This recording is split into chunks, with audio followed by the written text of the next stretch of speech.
die gees van waarheid en van liefde, is besig om ons te lei op die pad van die lewe. Jesus het immers gesê, julle sal die waarheid ken, en die waarheid sal julle vrymaak. Die Heilige Gees word dan ook die gees van waarheid genoem, wat ons in al die waarheid van Gods woord lei. Die bruid van Jesus, van wie ons deel moet wees, anders is ons verlore, sal ten nouste die bruid van Jesus wees, haar bruidegom, en sy sal in elke saak, groot of klein, net aan sy stem gehoorsaam wees. Verstaan u dit? Sy behoort aan hom, en hy aan haar. Wat, vra ons nou, verwag Jesus van sy bruid, sy kerk hier op die aarde? En eintlik kom alles net op twee basiese dinge neer. En hierdie twee vereistes van Jesus is die volgende. Liefde vir God, en tweedens, liefde vir ons naaste, soos vir onsself. Aan hierdie twee gebooie van liefde hang die hele wet en die profete, soos Jesus tereg gesê het.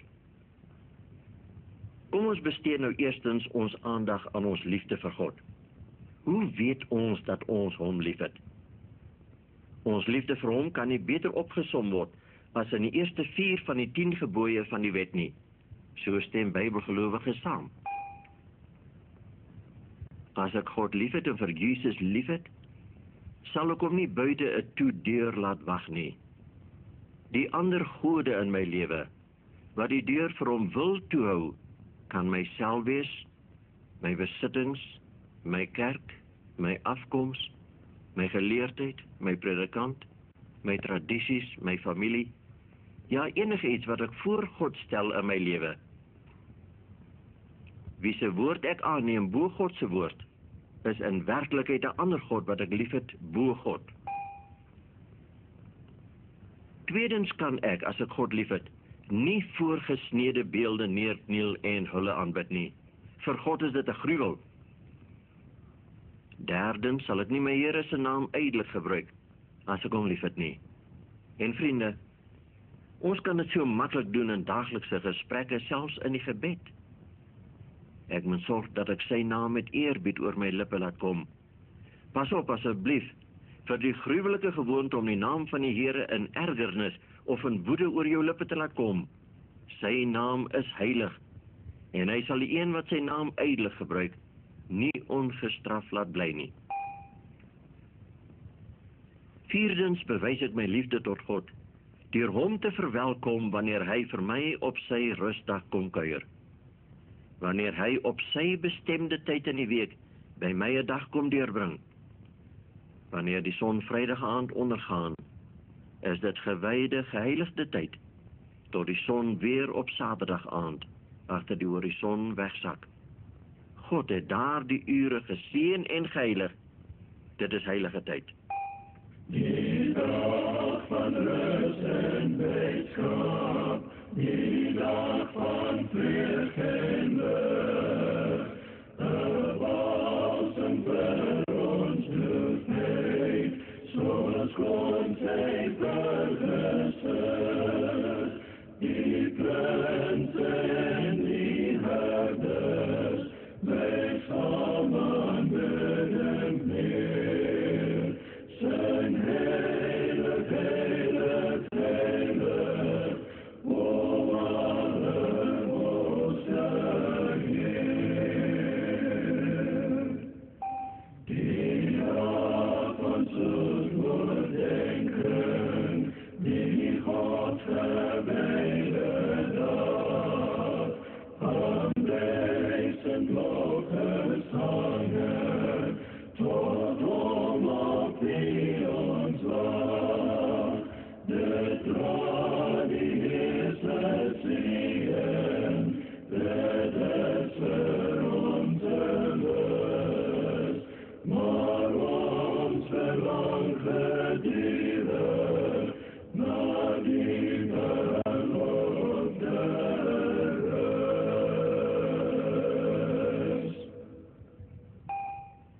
U weet, as ons die Here liefhet, sal sy Sabbat vir ons die mooiste en die blyste en die gelukkigste dag van die hele week wees. En dan nog 'n vraag. Durf ons as nietige mense op Sondag vir God wag, terwyl sy afgespreekte tyd vir ons op Saterdag was? Sal ons op Sondag nie te vergeefs wag nie? Daarby moet ons vra, wat gaan ons op die nuwe aarde doen as alle vlees elke week op die Sabbat na die nuwe Jerusalem sal opgaan vir aanbidding, volgens Jesaja 66, as ons dit hier nie wil doen nie, uit loutere onverskilligheid of ongehoorsaamheid, sal hy ons daar kan toelaat. As ek die Here hier ignoreer en sy heilige dag onder my voete vertrap, kan God my op sy aarde toelaat, sy nuwe aarde om dit daar ook te doen? Dis 'n baie ernstige vraag hierdie. Jy sien, die Bybel sê, as julle my liefhet, bewaar my gebooie, Johannes 14 vers 15. En ons lees ook verder, want dit is die liefde tot God, dat ons sy gebooie bewaar, en sy gebooie is nie swaar nie. 1 Johannes 5 vers 3. Goed, ons sien hier dat die eerste 4 gebooie ons liefde vir God omskryf. Nou kom ons by die tweede gebod van liefde, en dit lui dat ons naaste moet lief hê, soos onsself. Derhalwe begin die laaste 6 gebooie dan ook met die liefde en eerbied vir ons ouers, diegene die naaste aan ons. Hoe mooi en hoe lieflik is dit tog nie, waar kinders hulle ouers respekteer en liefhet. Hoe verskriklik lelik is 'n ongehoorsame, disrespekvolle kind of jongmens nie. En vaders en moeders, u mag uw kinders ook nie vertoren nie, sê die Bybel. Tracht toch asseblief as vaders en moeders om uw huisgesinnetjie 'n klein paradijsie op aarde te maak. Die grootste iets wat ons vir ons kinders kan doen, is om hulle lief te hê. Pas op toch vir daardie kwaai humeur. Pas op vir die duiwel alkohol. Vaders en moeders wat drink, maak baie keer van hulle kinders se lewe 'n hel op aarde. Asseblief ouers, God gaan van u rekenskap eis eendag. En kinders, hoe mooi is dit nie vir ons God as ons ouers, hoe vol gebreke hulle ook mag wees, eer en gehoorsaam en liefhet en versorg tot op hulle ou dag nie. Hoeveel ouers het nie gebroke harte oor hulle kinders nie? Ons gaan verder. Liewe vriend, as jy jou naaste liefhet, sal jy hom nooit doodmaak met 'n mes of 'n geweer of met jou tong nie. As jy jou naaste liefhet, sal jy die huisgesin, jou huwelik, jou eie of iemand andersin met heilige ontzag beheer en beskerm. In watter ontsettende moeras van egbreuk en oorspel en ontrouheid is ons nie besig om weg te sink nie, omdat ons een vir een van die gebooie van God onder ons voete vertrap, en veral die gebod oor oorspel. En hoeveel predikante en geestelike leiers dra nie by tot hierdie wetteloosheid, deur te sê dat die wet van God weggeruim is, dat dit aan die kruis genaal is nie. O groot mense en jong mense, die Here alleen kan ons uitlig uit die modder van onkuisheid en onwelvoeglikheid, en ons voete plaas op 'n vaste rots. Doen ons wat die Bybel vir ons sê om te doen, of doen ons maar soos die wêreld doen? Dan sal ons saam met die wêreld verlore gaan. As ek my naaste liefhet, sal ek nie die minste van hom vat nie, want ek weet hoe bitter is dit as iemand iets van my steel. Is ons eerlik? Sal die bruid van Jesus absoluut eerlik wees in alles wat sy doen? Ek wil nie hê iemand moet vir my 'n leuen vertel nie. 'n Leuen, klein of groot, swart of wit, is 'n gruwel in die oë van God. Die 10de gebod sê vir my, as ek my naaste liefhet, sal ek niks begeer wat aan hom behoort nie, en dit begin by wat vir hom die dierbaarste moet wees, naamlik sy vrou, of natuurlik my naaste se man ook. Om te begeer wat aan 'n ander behoort, lei tot tragiese egskeidings, tot moord. Die koerante is elke dag daarvan vol. Die Here wil u daarvan bewaar. Ons sien dan dat in hierdie 6 gebooie vir ons uitgestippel word, hoe ons ons naaste moet lief hê. Maar vriende, hiermee is ons nog nie klaar nie. Ons moet ons self ook lief hê. Ja, dis 'n goddelike opdrag hierdie. Maar hoekom myself dan lief hê, kom die vraag? Omdat ons geskape is deur God na sy beeld. Hy het aan ons die kosbare lewe gegee. Ons is uniek in die oë van onsse God. En wat meer is, Jesus het vir my sy bloed op Golgotha gestort. Daardie Jesus is nou in die hemel besig om vir my 'n paleis te bou. So lief het hy my. En hy wil hê ek moet my lewe ook as iets baie kosbaars, as iets werklik unieks bewaar. Ons is duur gekoop. Ons behoort nie aan onsself nie, sê die woord. Nou wat beteken dit dan om myself lief te hê? Eerstens, glo ek, sal ek besef dat my uiterlike nie die belangrikste op aarde is nie. Dit moet vergaan. Hoe bitter is dit nie vir party modieuse of trotse mense om hierdie waarheid te aanvaar nie. Dit is omdat hulle 'n valse liefde vir hulle self het. Hulle bestee meer aandag en sorg aan die uiterlike as aan die innerlike, en dis gevaarlik. Julle versiering moenie uiterlik wees nie. Haarvlegtery en omhang van goud en aantrek van klere nie, maar die verborgde mens van die hart en die onverganklike versiering van 'n sagmoedige en stille gees wat baie kosbaar is voor God. En Paulus sê, so ook moet die vroue hulle versier met behoorlike kleding, gepaard met beskeidenheid en ingetoonheid, nie met vlegsels of goud of parels of kosbare klere nie. Maar let op, vriende, terwyl hier die uiterlike pronk en praalsug van die sterflike mens veroordeel word, beteken dit tog nie dat jy nou maar kan lyk en kan aantrek soos jy wil nie. 'n Christen is 'n persoon van 'n besondere fyn smaak. Sy of hy word deur die Here verfyn, en daarom sal hulle, en dit is van toepassing op beide die vrou en die man, netjies, beskeie, skoon en mooi voorkom. 'n Christen is nie vulgêr of grof of slordig of onverfynd nie. Die Here vra ons om ons goud en parels en versiersels op te offer, ja. Maar in ruil daarvoor gee hy aan sy kinders 'n charme en 'n natuurlike skoonheid wat deur geen geld gekoop kan word nie. Skoonheid van binne is wat God soek, maar sonder om die uiterlike te verwaarloos. Tweedens moet ons ook nooit vergeet dat die Bybel leer dat ons liggame die tempel van God se Heilige Gees is nie. Ons lees hier die woorde: Weet julle nie dat julle 'n tempel van God is en die Gees van God in julle woon nie? As iemand die tempel van God skend, sal God hom skend, want die tempel van God is heilig, en dit is julle. Wat 'n wonderlike gedagte, ons liggame, die tempel van God. En verder lees ons ook hier die woorde: Want julle is duur gekoop, verheerlik God dan in julle liggaam en in julle gees, wat aan God behoort. Die Here het aan die mense goeie verstand gegee, en die mediese wetenskap het geweldige vordering gemaak in die bekamping van siektes. Ons weet vir 'n feit, die rookgewoonte bedreig ons lewens met hartkwale en longkanker en emfyseem. Dit is besig om miljoene na die graf toe aan te stoot. Hier sien u 2 longe. Die een is die normale long van 'n mens van 45 tot 55 jaar oud. Die swart vlekkies wat u daar sien, word veroorsaak deur gewone stadsrook in te asem, maar hier die koolstofneerslae lewer weinig moeilikheid op. Nommer 2 is 'n growwe, kankeragtige long, wat reeds heel anders as die normale long lyk. Die wit uitgroeisels daar aan die bokant is kanker, terwyl die swart aan die onderkant deur emfyseem veroorsaak is.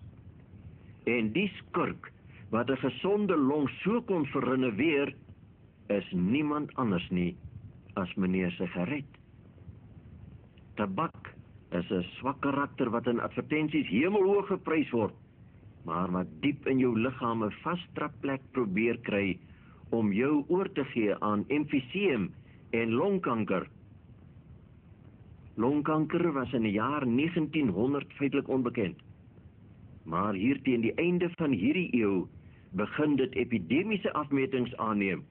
Wees asseblief gewaarsku. Watter aaklige dood. En emfyseem en longkanker is stalmaats. 10.000 sigaret- of pyprokers hyg hulle laaste asem worstelend uit. Vriende, hierdie dinge sien ons nie in die advertensies nie. 'n derde en vierde verwoester van menselewens, direk of indirek, as gevolg van die rookgewoonte, is hartkwale en beroertes. Nikotien en ander tabakstowwe help om die slagare met cholesterol te laat aanpak. Cholesterol, 2 are, die een oop, die ander vol gepak en amper toe. Hoe moet die bloed daardeur kom? Daarbenewens laat nikotien wat geel aan 'n mens se vingers vertoon, die slagare krimp. Gevolglik kry die hart, die brein, die hande en die voete en die ander organe nie genoeg bloed nie. U weet ons sorg dat ons motorengine 'n goeie toevoer van brandstof het.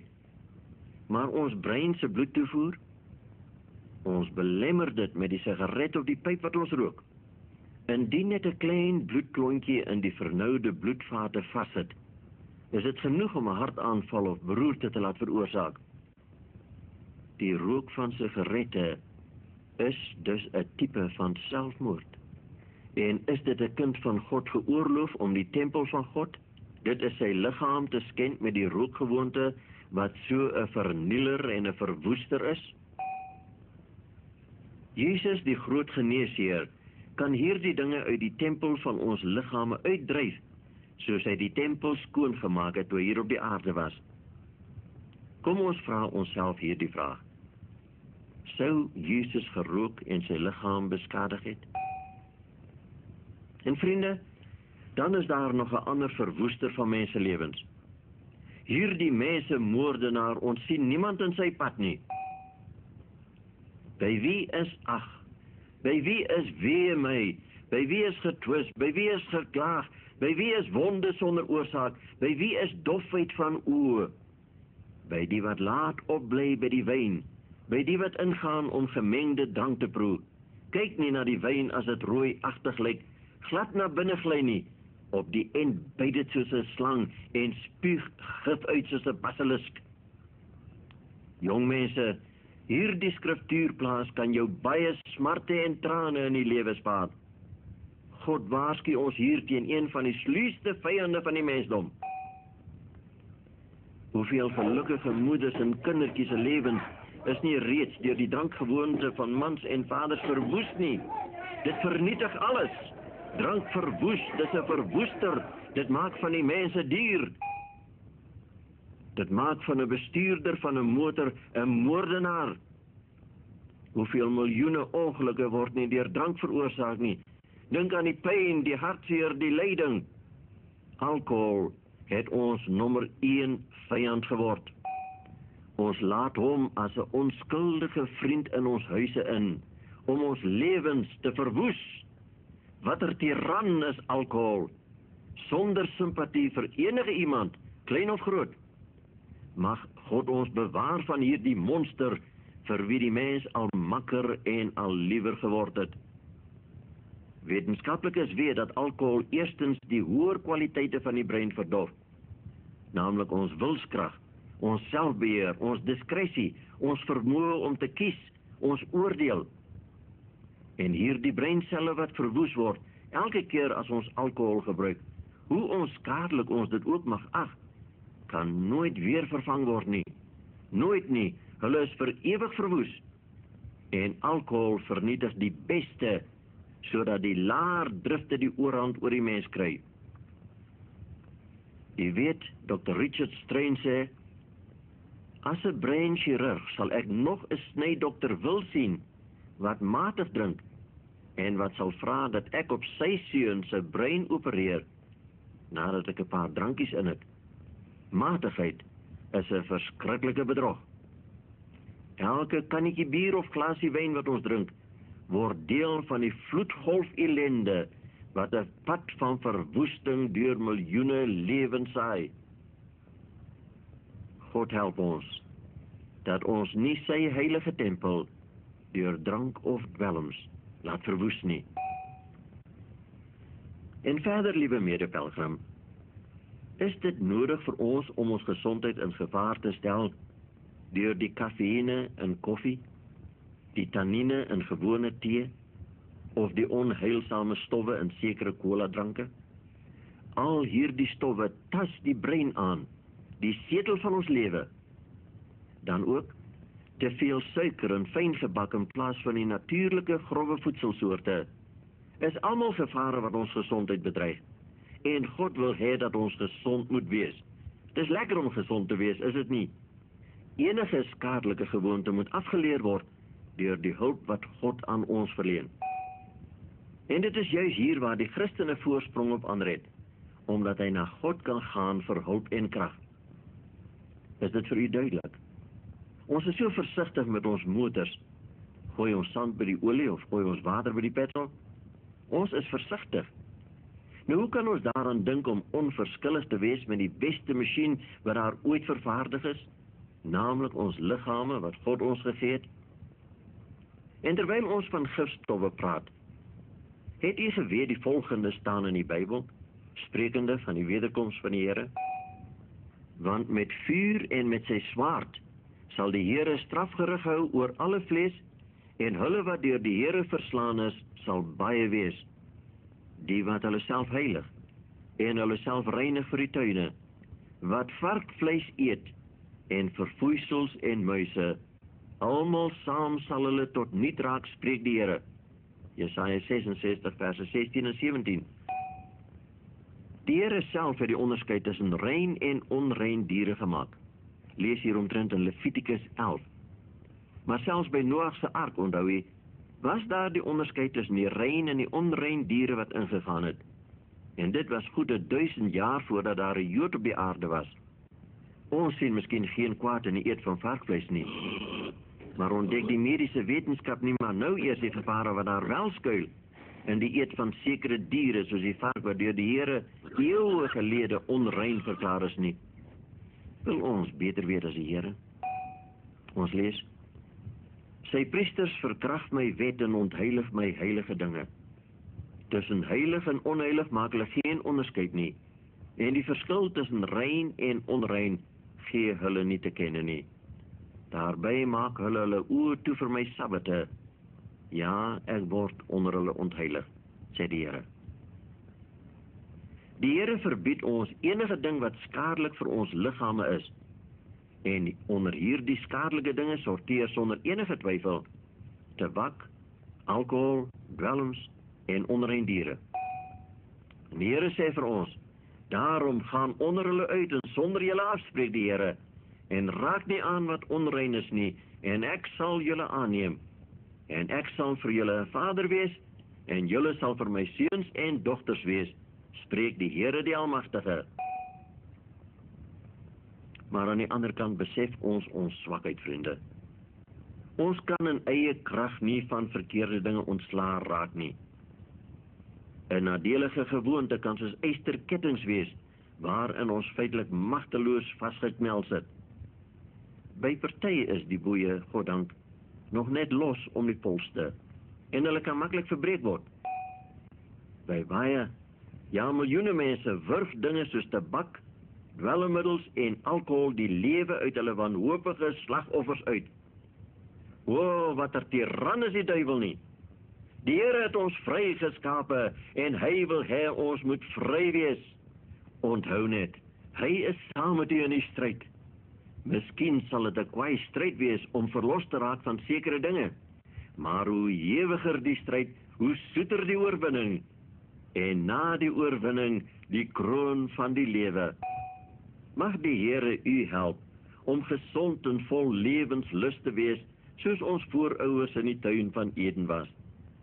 Mag die Here u help om nie dinge in die tempel van God in te bring wat skadelik is vir u gesondheid nie. Mag die Here u help om nie u hand uit te steek na enige nadelige gewoonte nie, om teen verkeerde gewoontes en gebruike te veg, soos teen die bose self, totdat u in Jesus die glorieryke oorwinning behaal. Jesus maak en hou u gesond. Mag hy die stuurman van u lewe wees. Ons het hom so nodig. Kom ons bid saam. Onse Here en onse God, daar is 'n meedoenlose vyand op ons spoor, en hy soek om ons te vernietig. Ons dank u egter, dat Jesus ook op ons spoor is, maar nie om ons te kwel of te pynig nie, maar om ons te verlos uit die mag van die bose, sodat ons waarlik vry kan wees. Here, maak ons vry in Jesus, en om sy ontwil. Amen.